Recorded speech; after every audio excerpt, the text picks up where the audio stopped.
Faraway Wanderers, is a priest novel. This is an audiobook made by fans for other fans. Disclaimer. The main couple of the story is made up of two men. If you don't like it, don't listen. Thank you. Remember, subscribe and click the bell to stay updated on all the new releases. Enjoy. Chapter 14. Escape. Ch14 looked him over before replying unhurriedly, "I don't see how you're near death." He hadn't finished when Ch14, as if responding, cried out in pain with his back bent. One of the blades pierced through his body to the hilt, and his face went pale as he could only utter, "You." Ch14 was initially shocked, but soon enough he rushed toward the opposite direction. In the corner was a fleeting shadow which caught Ch14's eyes thanks to the incredibly narrow path. The shadow was unable to dodge his attack in time, and they coughed up blood which stained their whole mask. They staggered back a few steps, but still had it in them to get back on their feet and run. There was an "oh" from Ch14 as he realized the pine cone last time didn't stop them, not because he didn't put enough strength into it, but rather because this one was good at being a punching bag. All of a sudden, a ghostly figure appeared from nowhere to grab at the person's neck, propping them against the wall. The man in black said in horror, "You." When Ch14 tilted his head and smiled, his other arm raised. The blade, which was held under his armpit, fell to the ground. His clothes didn't suffer a single scratch. Ch14 spoke in a lethargic manner, "Did you really believe his hoax? This is the first time I've seen a killer this dumb." At that, Ch14 looked at him thoughtfully. "It's not that he's awful, your eyes are just way too sharp, my friend. If you aren't injured, he might." He cut himself off right there and shook his head, strengthening his grip on the black-clothed man's neck. There was a gurgling sound from his throat while his eyes shone with unspeakable fear. When Ch14 felt his upper body with his other hand and hummed, "Gold-threaded armor. This is some good stuff, a shame that it's wasted on you." The man forced out broken words with great difficulty, "Moss. S.M." When Ch14's lips curled, and with a crack, the man convulsed and went still. Ch14 watched his companion killing off this person without any interrogating. His eyes darkened a little. He took one step back and leaned onto the wall, arms crossed while thinking about something. When Ch14 removed the man's mask to completely reveal his identity, he looked around 40 with a small physique and high, cruel cheekbones. On his right cheek was a big red birthmark. His eyes were small, his nose was big, and he had buck teeth. When Ch14 commented after examining, "Seeing how he looks, he deserves to die after all." Then he raised his head to smile at Ch14, "Do you agree, Brother Joe?" Ch14 replied, "You're so full of nonsense." When Ch14 held up his arms in a gesture of appreciation, "I'm very incredibly honored that you thought of me so." Ch14 laughed mockingly and went past him to look at the body. There were many burning questions inside him, such as, how did the famous golden armor, which disappeared from Jianghu many years ago, end up in this person's hand? Was this one the true Ch14, the hanged ghost? How were those underwater creatures made? Were they human? He undressed the corpse in a blink of an eye and found a daunting tattoo of a ghost face on his back. Ch14 paused. He could be no one else but one of the ghosts. The hanged ghost Ch14 apparently had buck teeth? Ugh. This isn't right, and Ch14 immediately abandoned this very Ch14-like train of thought. Were those the actual ghosts that chased after him and Zhang Chengling along the way? Impossible. The ghosts of King Zurich couldn't possibly make a name for themselves if that was all they could do. Why did the hanged ghost want to kill Utianja? And was the person who went the other way the delighted morning ghost?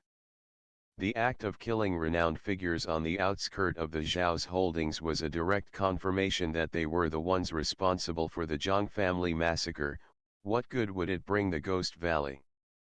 And he looked up at an amiable Wen Kexing, questioning him suddenly.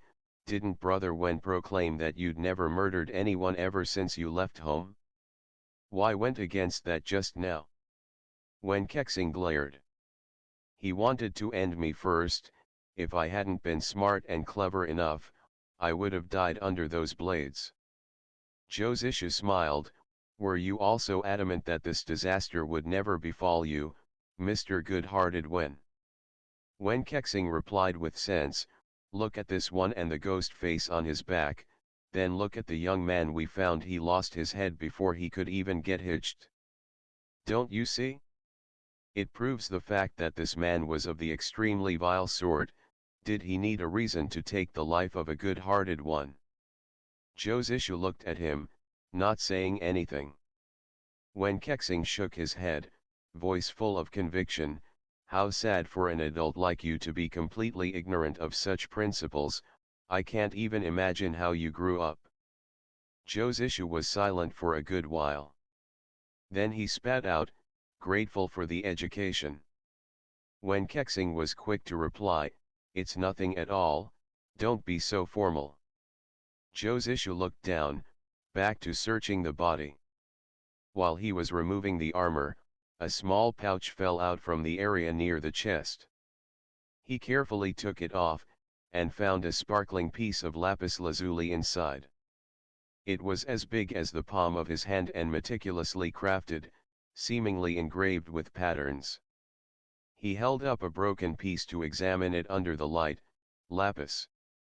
There was an awe from Wen Kexing as he took a closer look and received it from the other with both hands, as if he was afraid of breaking it. No wonder he wore the golden armor. I would have done the same if this was in my possession. Zhou Zishu was curious at the other man's serious attitude. What is it? He couldn't help but ask. Wen Kexing replied, this looks like one of the 5 pieces that make up the legendary lapis armor. I thought them to be rumors, but seems like they're real after all. It's said that once you gather all 5 pieces, you will rule over the entire pugilist scene in Zhongyuan no matter who you are. Some say those pieces have the guide to the greatest martial art style hidden within them, some say they hide a map instead, and when you follow the directions it will lead you to the object of your dreams and desires. He put it back in Zhou Zishu's palm somewhat reluctantly, curling the other's fingers around it. It's the good stuff, he said softly. Zhou Zishu nodded in understanding, then immediately batting Wen Kexing's hand away. He put the piece of lapis back into the pouch and carelessly threw it aside to continue searching the hanged ghost's body. After turning the corpse over and finding nothing else, he stood up with a frown. Well, this is troublesome. How do we get out now? He stared down upon the still sitting Wen Kexing, continuing in annoyance, I'm asking you, Mr. Good Person Wen. You killed this man way too quickly. Do you want us to dig our way out like mice? Wen Kexing pointed to the lapis. Don't you want that? Zhou Zishu replied with a solemn face, if the completed piece is made of real lapis then it does worth a fortune, but there is only one part of it here so it's entirely useless. Not even the pawn shop would take this thing. At that, Wen Kexing laughed softly and stood up. He followed Zhou Zishu while asking, seeing how cautious Brother Zhou is, why won't you believe in the rumors? Don't you have any wishes or desires? Zhou Zishu didn't bother to look back. There is no such thing as a free lunch, and even you don't want it yourself, so why must I? Don't you have desires too, charitable Brother Wen? Wen Kexing turned his head away at that, carefully putting the pouch in his chest pocket. What if I want it? He asked. Zhou Zishu glanced at him, then replied, Ah. And nothing else. They walked back and forth in the cave, revisiting both the spot from where they jumped down and the entrance with blades sticking out. Josisha felt the wall surrounding them with his hands. This gate closed when we tried to get out, so at that time the hanged ghost was definitely near. The controlling mechanism might be around this spot too. But they were both completely clueless about divination, so the search was fruitless. The seven nails started to stir slightly, informing Josisha that it was nearing midnight again. Another full day had passed with them trapped under here, and considering that he was in a worse condition than before, eating that dog-like beast might be inevitable. While they were thinking hard, all of a sudden, a faint voice could be heard from somewhere far away from the cave entrance. "Hurry up, I found this place, let me call out to them, Master. Master! Can you listen to me? Master, are you still breathing? If you are, I'm gonna dig you out of this grave, but if you want to go see the King of Hell, I won't bother you." It was Wuxia. For some unknown reasons, after being chased by a big dog, bitten by a monster, terrified by the hanged ghost's appearance, Josisha felt incredibly grateful for her voice. Wuxia continued to whisper, "Did you not hear me, or are you dead already? Master, I'm gonna leave for real if you don't speak up." Only then did Wen Kexing speak up leisurely. "Osyang, do you know what happens to girls who talk too much and do nothing? This seems to be a special kung fu of delivering sounds." Josishu had seen it from the other man several times. No matter where he was or how quiet he talked, he could make his target hear what he said very clearly. Wuxia made a whining sound, urging someone, "Hurry up, didn't you hear Master telling me to do more and talk less? Let's get him out of there." The sound of grave digging started afterward. Josisha suddenly realized, rather than not doing much, Wuxia just didn't do anything at all. It took nearly 4 hours to dig them out, like digging out 2 big turnips. Beside Wuxia was a crowd of men who looked like regular workers.